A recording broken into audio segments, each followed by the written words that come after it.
రైతులకు మద్దతుగా BRS party చేపట్టిన పోస్టు కార్డుల ఉద్యమానికి మంచి స్పందన వస్తోంది. పెద్దపల్లి జిల్లా మంథని వ్యవసాయ మార్కెట్లో జెడ్పీ చైర్మన్ పుట్టమధు రైతులతో కలిసి రైతుల పంటకు 500 రూపాయల బోనస్ ఇవ్వాలని డిమాండ్ చేస్తూ పోస్టు కార్డులను రాశారు. గతంలో కేసీఆర్ రైతులకు అండగా నిలిస్తే రేవంత్ రెడ్డి వారిని రోడ్డుపైకి తీసుకొచ్చారని ఆగ్రహం వ్యక్తం చేశారు.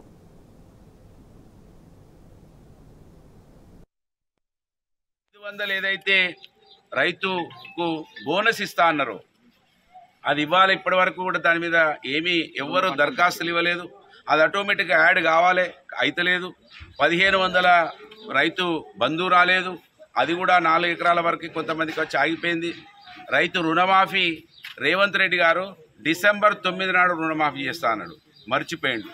జనవరి 6 నాడు టీవీకి ఇంటర్వ్యూలో ఇస్తే ఆ టీవీకి చెప్పిండు నెల లోపల అది ఇస్తా అన్నాడు.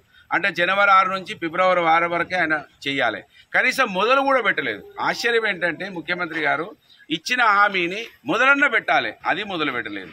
ఇవాళ రైతులకు బోనస్ మొదలు పెట్టలేదు. కనుక ఇవన్నీ కూడా వేయాల్సిన బాధ్యత ఉన్నది. ఇవన్నిటిని ప్రజలందరూ కూడా గమనించాలి. కరెంటు లేకుంటే ఇబ్బందులు పడతా ఉన్నారు, కరెంటు సమస్యలు తీసుకొచ్చి పెట్టినారు.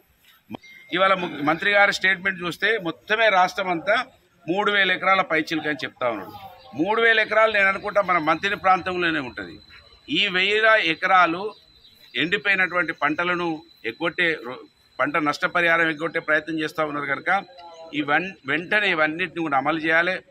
మళ్ళీ ఎంపీ ఎన్నికలలో ఓట్ల కోసం ఏదైతే దిగజారి మాట్లాడుతూ ఉన్నారో కాంగ్రెస్ పార్టీ వాళ్ళు, నిజంగా ప్రజలు అర్థం చేసుకోవాలి, రైతులు అర్థం చేసుకోవాలి. రైతులను కడుపులో పెట్టుకొని చూసినటువంటి వ్యక్తి కేసీఆర్ గారు.